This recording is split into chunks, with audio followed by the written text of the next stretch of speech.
Well, here I am again with another dangerous dinosaur.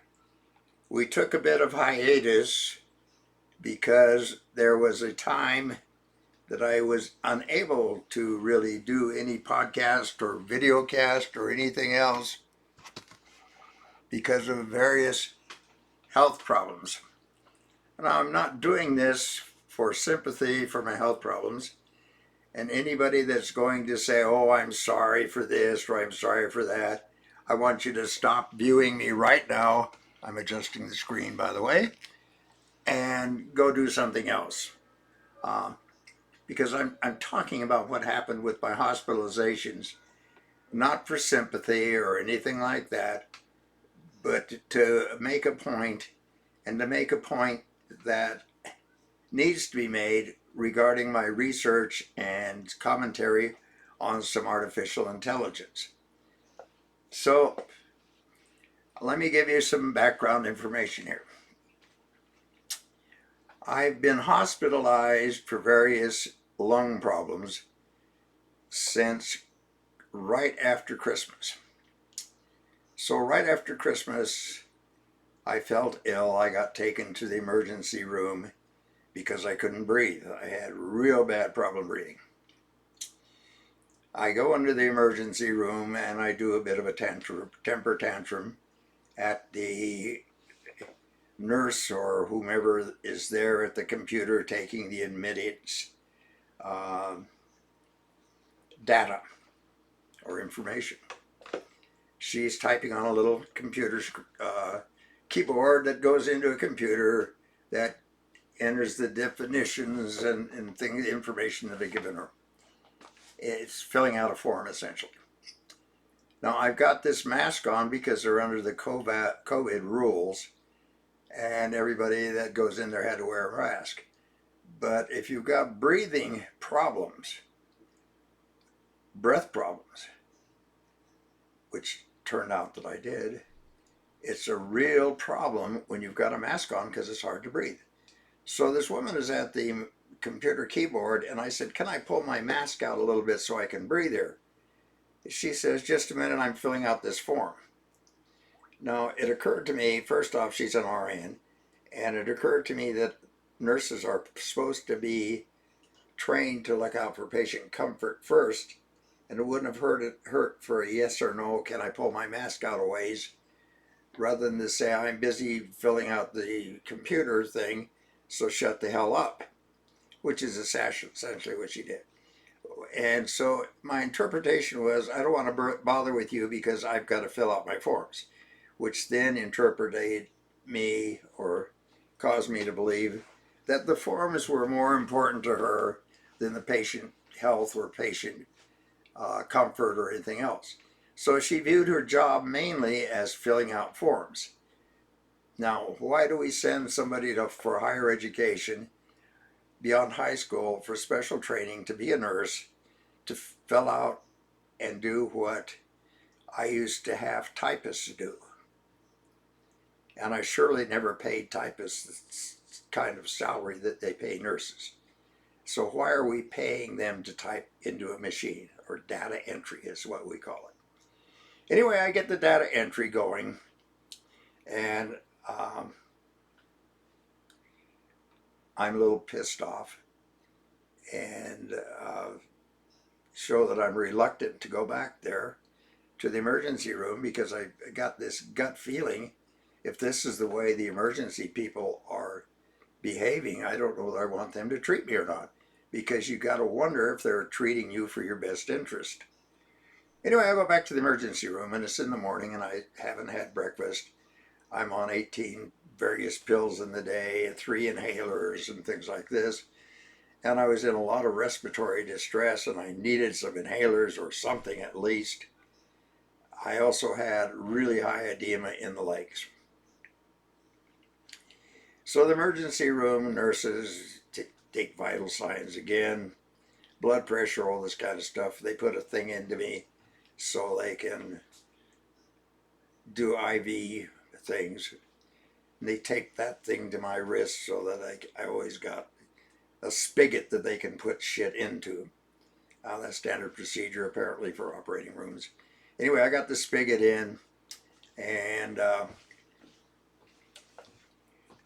the initial thing, and eventually a doctor's coming to interview me.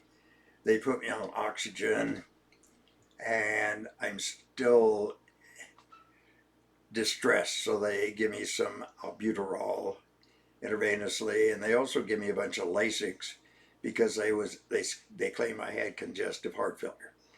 Well, they drained a lot of fluid off my legs, probably a couple pounds, and also got my lungs working, or at least my respiratory system, where I wasn't gasping for air. Then they came in and gave a lot of tests. I also said I hadn't had breakfast and I'm diabetic and I'm on insulin. And I had low insulin back then. I think I tested at about 80 and it was probably dropping lower. So I ordered breakfast. I didn't get breakfast or anything at all till 10 o'clock that evening, which it seems to me for a diabetic, that's pretty harsh. In any event, they do all these tests and they come back and they said, you've got pneumonia. Well, I suspected I had, so it wasn't any big news. But they also said I had RSV virus and they were going to hospitalize me. Well, RSV was sort of the virus of the day after COVID-19, and it constituted an infectious disease, and it also constituted confinement or quarantine into an isolation room. So finally a room opens up, they wheel me off to isolation. Isolation means that anybody coming into my room has to put another gown and mask on. And they have to do that out in the hall, and every time they go back out in the hall they got to take it off, and they got to change costumes every time they come in. So they put the one robe over the their other gown, and they put a mask on. Some of them even wear face masks, and it's a big Cecil B. DeMille production, which takes them a while to get into the room. Now, when you have COPD, as I do, underlying condition, and then you put pneumonia on top of that, and put RSV on top of that, it gets to be real serious. The other thing that I had was something bowel syndrome, which in plain English means I had the shits. So I go into this room and they put this alarm thing on because I'm of my age and they think I might be a fall risk. Now, it was sensitive, and because I had the lung problems and couldn't breathe, I wanted to sit up on my bed because if I laid down I couldn't breathe and I went into distress. And it's hard for me to describe the distress you feel under such circumstances, but it's like you're drowning, and when you're drowning you got to fight to keep from drowning, and you have this psychological thing that they're drowning. And one of the things they teach you to do is use what they call an albuterol risk, and they call it a rescue inhaler. So you're taught to hold the rescue inhaler and keep a rescue inhaler with you. So if you get into some kind of respiratory distress, you could use the rescue inhaler and at least come out of the distress. So I have my rescue inhaler there, and I don't lie down, and I'm sitting at the edge of my seat with a case of diarrhea and also the various lung problems. Also, I get to squirm a little bit because I'm sitting on the edge of the bed because I can't lay down on the edge of the bed because it's hard on me. So, every time I moved, the alarm would go off and the nurses would have to suit up and then come in the room and say, what's the matter? Well, I also, every time I had to go to the bathroom, I had to call them. And by the time they got suited up and everything, it was too late. So it was kind of a messy proposition for them, and I felt sorry for them. I said, why don't you take the pad off? I can't call you every time I have to go to the bathroom because you'll never get here in time, and let me try it as best I can. Also, I'm not a fall risk. I have never fallen since I've been on oxygen, which has been probably 15 years. And I generally use a cane, and I can get around quite well with a cane, but I see a walker over there. I promise I'll use the walker when I go to the bathroom if you let me go, and take this goddamn uh, alarm out from underneath me, so every time I shift on the bed it doesn't send off the alarm, because they probably hadn't heard of the Proverbs because they were younger people. But when I grew up, my grandfather told me that, and my father even told me the parable of the boy that cried wolf. And the thing, if you cry wolf often enough, people are used to you crying wolf, and they ignore your cry of the wolf. So when a wolf does come to eat you and you cry wolf, nobody will come because you've cried wolf so often that they're used to the false alarm. Psychologists got a term for this too, and it's on associations. And it goes like this: if a dog's out in the field and all of a sudden it lifts its leg to pee, and you throw a T-bone steak at it and it gobbles the T-bone steak, it associates lifting its leg to pee with a T-bone steak. So it will go around lifting its leg expecting a T-bone steak, and it doesn't get it, but there's a false association there. So here's the situation I'm in. I'm in a COVID ward. I've got RSV. I've got a real dangerous virus. I'm having trouble breathing. I have pneumonia with the RSV, and occasionally I think like I'm going to die or drown. The other thing is you get so panicked you lose all rationality, and I act out, I act panically. Like somebody drowning in a swimming pool, sometimes you go in to rescue them, you got to knock them out because they get frantic. I was frantic. However, for some reason, the nurses weren't trained to deal with that. So they put all my medication, including my rescue inhaler, under lock and key. So if I was feeling like I was drowning, I would hit the button, and they would come as soon as they got done filling out their forms or whatever the hell they were doing at the front desk. Sometimes it would take as much as 5 or 10 minutes. Meanwhile, I feel like I'm suffocating, like I'm dying. I'm looking for a knife so I can slash my wrist or whatever. It's a real traumatic experience. They finally get suited up with their costumes. They get their mask on. They come in. They say, "What's the matter?" I say, "I can't breathe. I need an inhaler." Or it's time for nebulizer treatment. We'll get into that later.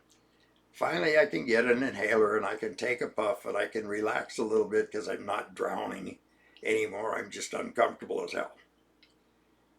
And I explained that I'd like to have the inhaler handy because then I could take a whiff and I wouldn't have to go through all of this shit and call them in here on an emergency all the time.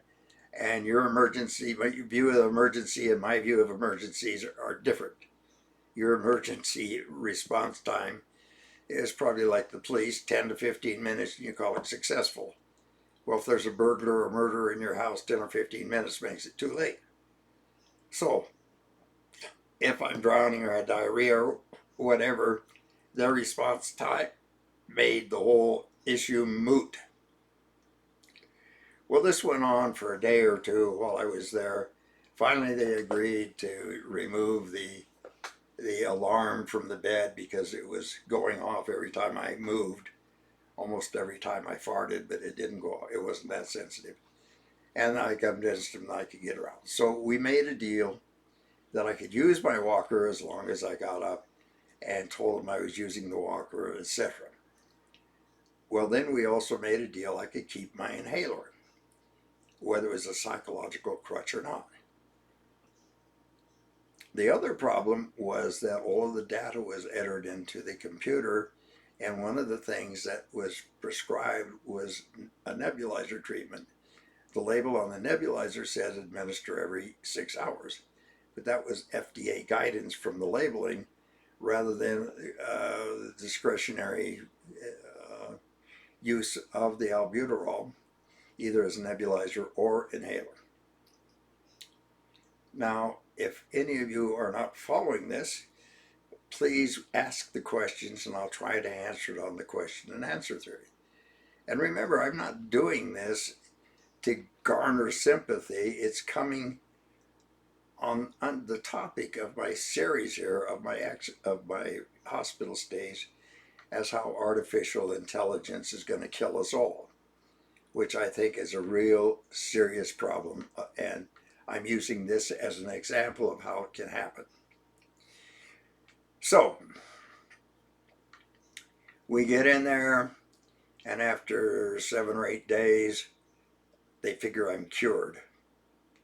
They don't take a parting x-ray, but they say, oh, the intravenous drugs that you've been on cured the virus, or you no longer have it, and the pneumonia should be gone.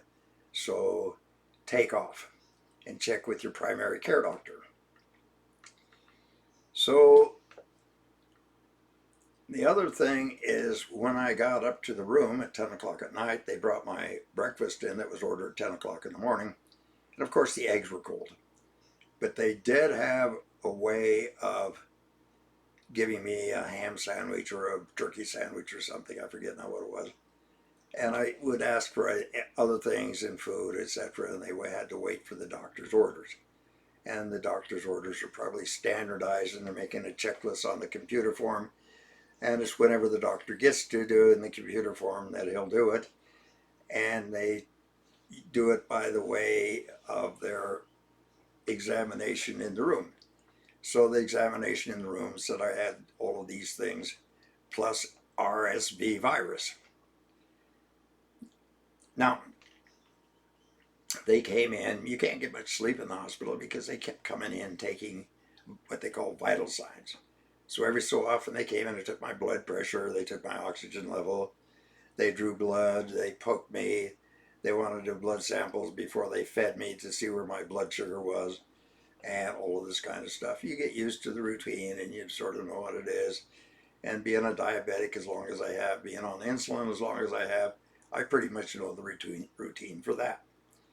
I'd been off the short term, and they decided I ought to be on both terms because I had also been on prednisone for various lung distress for, at that time, probably 30 days before I got admitted the first time to the hospital. And I was on high dosage of prednisone. That was another reason that the blood sugar tests were up, because prednisone will raise the blood sugar result. But they know all this, and it goes into their little computer thing, and they calculate things, and they sit there entering this, that, and the other data into the computer thing, and the computer's supposed to tell them what to do. In any event, I get released from the hospital. I'm feeling pretty good, but all of a sudden I'm starting to get better. So I'm released on Friday, and I see my primary care doctor on Monday, and by the time I get to the primary care doctor, I'm not feeling so well, and as I leave, he says, well, let's get an x-ray just to make sure things are okay. Well, he calls me the next day, and the x-ray says, well, it shows that your pneumonia is still there. So obviously the doxycycline didn't kill the pneumonia. And he says, if it's not, continue the doxycycline. If it's not better, go to the emergency room, etc. Well, it didn't get better, and it got worse. So it was back to the emergency room.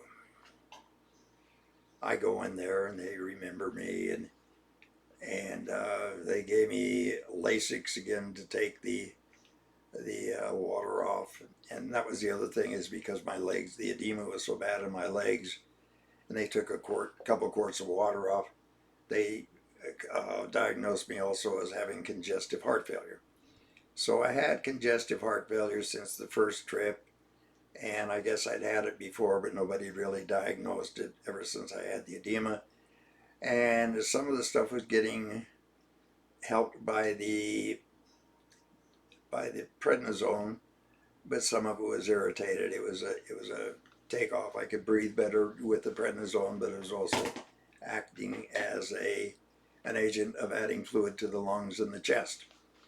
So we had all kinds of prednisone and Lasix given intravenously, working with each other. And they said I had to take another virus test. So they come in there with the virus test after 6 or so hours sitting there. And they said, oh, we can't let you leave. You've got COVID-19 now.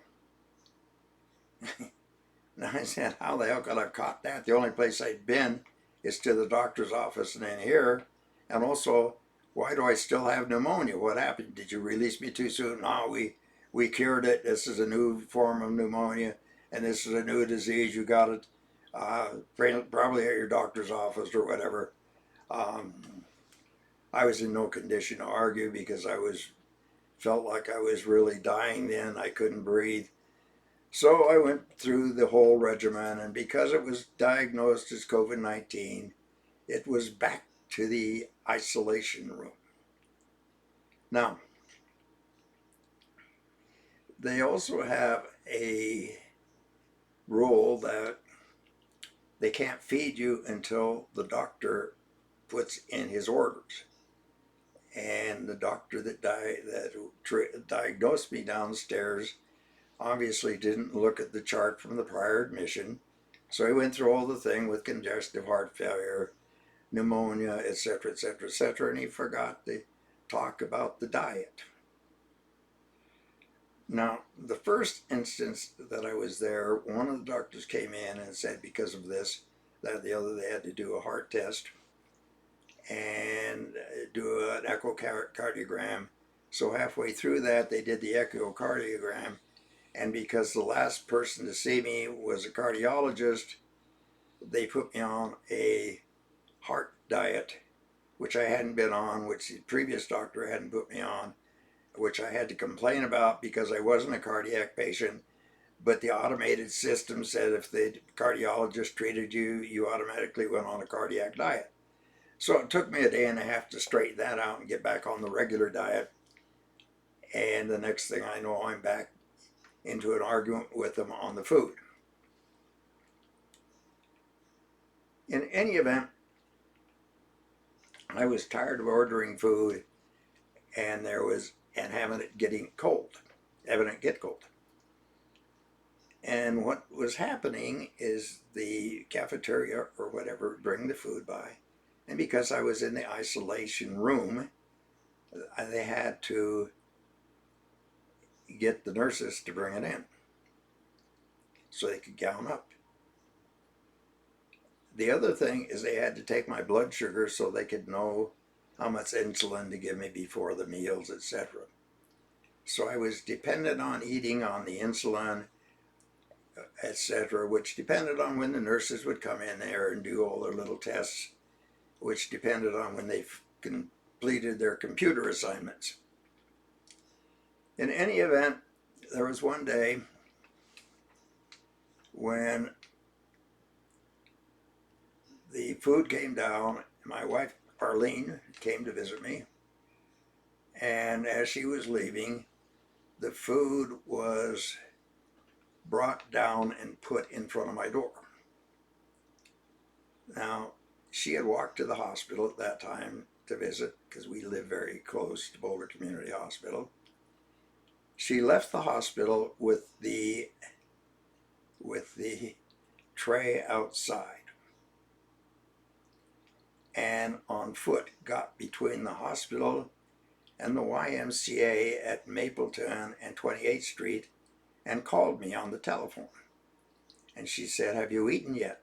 And I said, "No, the tray's still sitting out there. Nobody's brought it in."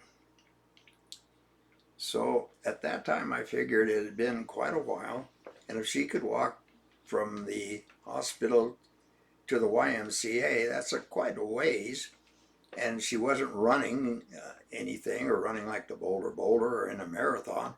She was just walking. So I called the nurse's station and I said, "Where the hell's my lunch?" They answered, "I'll find out from your nurse, but I'll do it more politely and won't use that language." Now, it's kind of galling for an 80-year-old man to be corrected by a 25-year-old woman on saying, "Where the hell's my lunch?" And they sort of missed the point. The point was my lunch was probably cold. It was meatloaf, I think, of that day. And it had sat outside for at least half an hour, maybe 45 minutes. and hadn't brought in because nobody had put the special gown and mask on to bring it in there because they were so busy filling out the forms on the computer. Meanwhile, particularly with diabetics, you don't want to let the blood sugar get too low, but that's what was happening. So the end result or the conclusion of that kind of behavior is the fact that it's not in the patient's best interest. You don't let a diabetic, after you take his blood test and see that the blood level is low, wait for an hour for his food. In any event, they bring the tray in finally. And I stood corrected because I used damn. And it's very interesting because by the time I was a freshman in high school, probably before that because we had junior high and high school in the same building back then, I knew what damn was and son of a bitch and a few other things. And I'd heard them my whole life, and you got used to them and didn't get offended. So you wonder where these people right out of their teens come off correcting somebody for saying something like damn, particularly, or where the hell's my food? What am I supposed to be? Grateful? I'm supposed to be on my knees thanking him that they give me a sandwich, even though it causes my blood pressure to go low, even though it's annoying, even this, that, or the other. Or I'm in the COVID ward and I've got lung disease and I can't breathe. And I got all these problems. Their priority isn't making me feel better. It's correcting my grammar or my language because it's not adequately proper. So anyway, the next day it happens and the food's cold again. And I tell them I'm not going to eat it. So they have a powwow and they get some administrators in there. And the administrators come in and they say, well, what's the matter, Dennis? I said, I'm on strike. I'm going to do a food strike until you fuckers feed me right and not let my lunches sit in the hall for a goddamn hour before I get it. So we go through the whole thing and we square that away. We also at the same time square away the fact that I need, because I'm neurotic or whatever, that I should have an inhaler. That's a rescue inhaler, and it's called a rescue inhaler for a certain reason. I should have that at my bedside, and a few things like that.